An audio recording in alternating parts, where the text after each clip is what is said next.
It is my great honor and pleasure to introduce our keynote speaker for this important occasion, Peta Motture, who has kindly agreed to join us.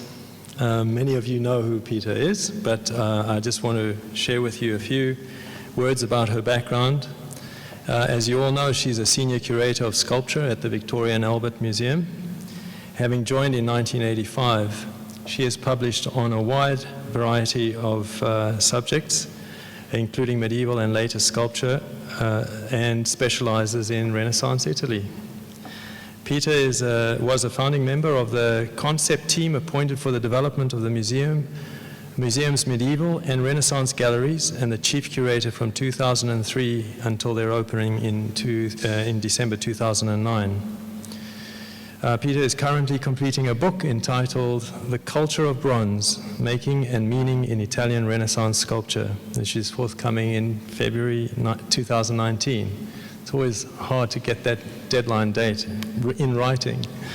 In connection with which she held the Craig Hugh Smith visiting fellowship at the Harvard University Center for Italian Renaissance Studies at Villa Letati in 2011, and Andrew W. Mellon Fellowship at the Metropolitan Museum in 2013 and 14, and the Leverhulme Research Fellowship in 2014 and 15. We are delighted to have Peta here to share her thoughts with us. Thank you.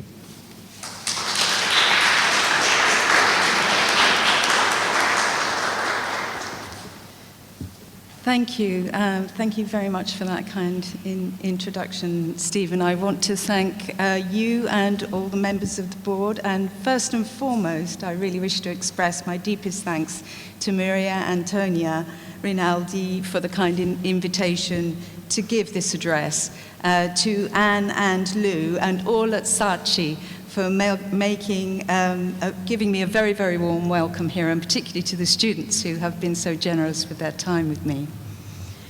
It's a great honor to stand in Casa Martelli tonight to celebrate Melissa, Catherine, Meredith, Alison, and Mercini, or Merto, receiving their MA diplomas after a year of hard work immersed in the art and culture of Italy.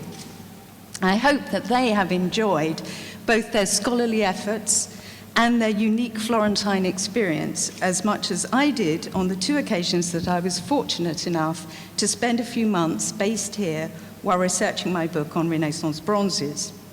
Where else would it be possible to imbibe the creative spirit of Ghiberti, Donatello, Rustici, Cellini, Ammannati, Dante, Giambologna? The list could go on, as one actually breathes in the air of this wonderful city. In fact, when I was here, I was conscious that my time was going very swiftly, and my partners advised me that when I was waiting for the Pulmino to take me up to Villa Letati, I should stand by the Arno and soak in the air, so that when I went back to England, I could remember that experience. Now, I had the distinct pleasure of meeting this very talented group with Maria Antonia, as you've heard, on their visit to London, when we toured the medieval and Renaissance galleries at the V&A. The galleries bring together the full range of the museum's collections, including architecture, gems, tapestries, ceramics, and goldsmiths' work, as well as sculpture, drawing, and painting, to explore narratives about Europe between 300 and 1600. I was impressed by their knowledge, engagement, and inquiring minds, as well as their stamina, because not only had they been to the Tate in the morning, but once I get talking about objects, it's sometimes very hard to stop me within my deadline. Although, as it turned out, that really only one of them was focusing within that period, there were clearly points of contact across all their areas of study, and one firm underlying methodology and talent that, if nurtured, will stand them in good stead. And that is the art of looking. Never take anything for granted, always keep looking, and you never know what you might find. Last Monday, I hot-footed it, being a Monday, as always, to Orsa Michele, to commune with the sculpture in the museum there. Now, I understand that the merits of taking sculptures inside are, I know, open to debate, and at Or San Michele, we encounter them as they were never intended to be seen, in the round and effectively at ground level. However, I have to say that there is one advantage that a museum context can offer. And I must confess that being able to converse one-to-one with these giants of Renaissance sculptural achievement is a thrilling experience. They tell the story of Renaissance sculpture across 200 years for a building that, being grain market and church, met both the practical and spiritual needs of the populace. I wonder at how Baccio da Montelupo's St. John the Evangelist of 1515 is so often overlooked against the backdrop of the powerhouses of Florentine Renaissance sculpture represented there. It's an extraordinary work that I urge everyone to look at afresh and from different lines of sight, and especially when we know that this is the only bronze that has been attributed to, or that we know to be by Baccio. And not least, you should look at the back, where the economy of making is clearly visible, together with the branch-like structures of the sprues used to cast the bronze, in an approach probably inspired by that of Verrocchio's much earlier Christ and St. Thomas displayed nearby. Similarly, Ghiberti's amazing bronze St. Stephen may be the last and the smallest of his trio for the site, but it is also arguably the most sensitively handled, from the slightly open mouth and almost a sense of trepidation in his eyes to the delicately socked feet, whose toes are barely outlined beneath the fictile cloth. And on looking inside the looped sleeve, I spotted what are perhaps remnants of the casting process. Now, whether or not that would prove to be correct if investigated more closely, the point is I saw something for the first time, despite the hours that I must have spent poring over this sculpture over the years. With that idea in mind, an article entitled The Art of Looking by the fashion designer Paul Smith had actually caught my eye on the plane over. In fact, it turned out to be more about thinking outside the box, and he quoted from a lecture he had heard by Edward de Bono, the father of lateral thinking, in which he said, "The job changes you, you never change the job." Paul Smith went on to describe how he had started his fashion business by working 2 days a week and funding it by freelancing another 4. Now, apart from ending up in a rather grander position than I had what could be seen as a slightly parallel start to my own art historical career. And while I very much doubt that things would quite work this way now, it perhaps provides some encouragement for moving forward in what is sometimes a very competitive field. Having worked in the City of London for a few years, I decided to pursue my art historical interests, undertaking my studies at London University as what was then termed a mature student, initially while still working. Now, I remembered an Open University broadcast in which I'd seen the then Keeper of Sculpture at the V&A, Anthony Radcliffe, talking passionately about these small, rather dark objects which turned out to be Renaissance bronze statuettes. This was not something that at the time was normally taught as part of art history, and I was rather fascinated. So I decided to write a short thesis on one of these bronzes, the so-called Shouting Horseman by Andrea Riccio at the V&A. So now, with hindsight to my embarrassment, I wrote what I realized was a totally sycophantic letter to Tony Radcliffe, quoting from his little book on European bronzes, in which he talks really eloquently about the literature and the context of the Shouting Horseman and what it represents within Padua at the time, which is where it was created. But he also said, the only way you can understand small bronzes is to actually handle them. So, quoting from his book, I sent off this letter. I received a phone call at my office saying, Anthony Radcliffe here, if you can be at the museum at 11 o'clock tomorrow, you can see the Shouting Horseman. So I went straight into my boss and said, just announced, I'm not going to be here tomorrow morning. I went to the museum, I handled the Shouting Horseman. Tony watched me as I handled it before he started talking to me. Apparently, he was very pleased to see me lift the horseman off and look up inside to see how it was made. I left the museum 6 feet off the ground and thought, this is what I want to do. Well, there's a part 2 to that story, but suffice it to say that despite my desire, I could never have imagined that within a few years I would become the curator of that very bronze, ultimately taking over from my mentor and later dear friend Tony as curator of Italian sculpture. And Tony also taught me something else, which he would say, first you have to know what Radcliffe thought, then you have to know what Pope Hennessy thought, and then you have to know what you think. So anyway, if you want it enough, you never know, you might just happen. Whichever art historical path is taken, you will be building on the work of others and drawing together different strands of inquiry to cast light on artistic production and the context for which it was made. The academic has to nurture students and expand knowledge, perhaps primarily, though certainly not exclusively, for their peers, while those in museums aims to make the objects in their care accessible to the widest possible audience.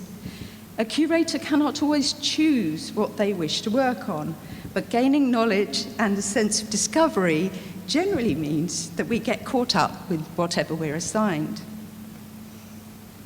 My first foray into bronzes was with Renaissance bells and mortars, which might seem odd for a sculpture curator, but as they are Italian, and therefore of impeccable artistic heritage, if you like, they were considered by some past curators as appropriate for the sculpture collection, whereas the Northern European bells and mortars are caretaken by my colleague in metalwork. I was given that field because, naturally, bells and mortars are easy, as they are often signed or bear coats of arms. Well, that last part is true, but as we know, signatures are not always what they seem, and interpreting the meaning of the names and decoration proved less than straightforward, but incredibly fascinating. Although made using virtually identical technology, their function, decoration, and context opened up an extraordinary range of issues, from alchemy and health to modes of self-fashioning, alliances, and regulation of daily life.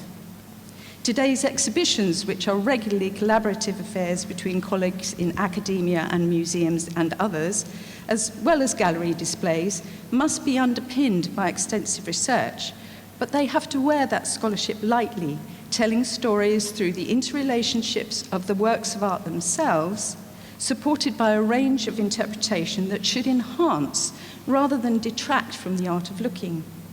An object can tell any number of stories, and our audiences bring their own individual experiences and learning styles.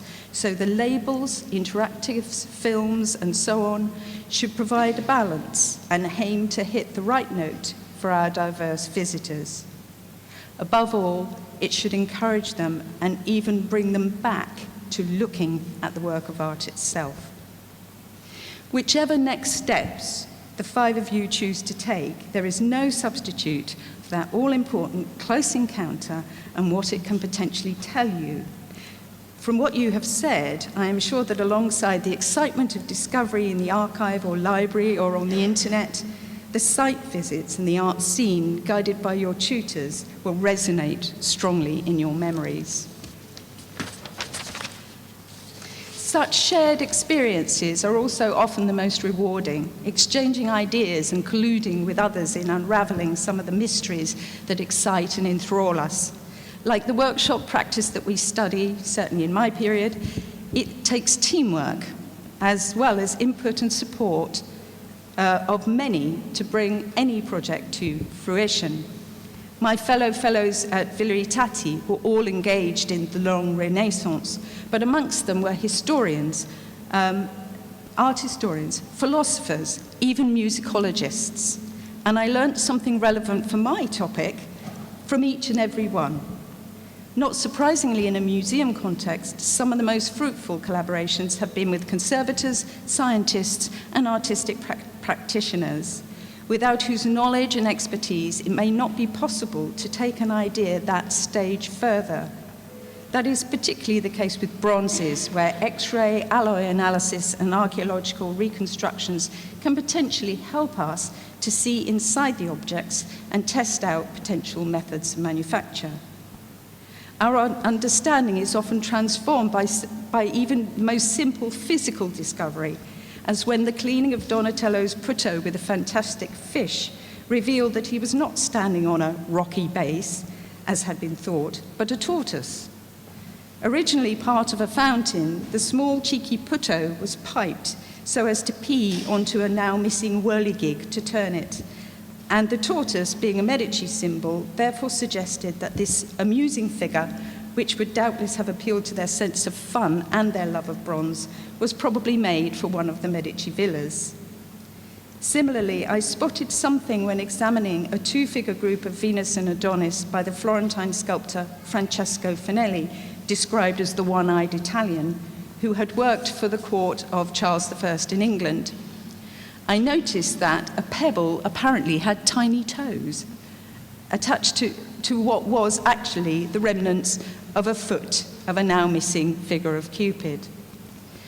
However, our revelations must be tempered with caution in how we interpret the evidence, as we know all too often that the potential answers are not necessarily clear-cut.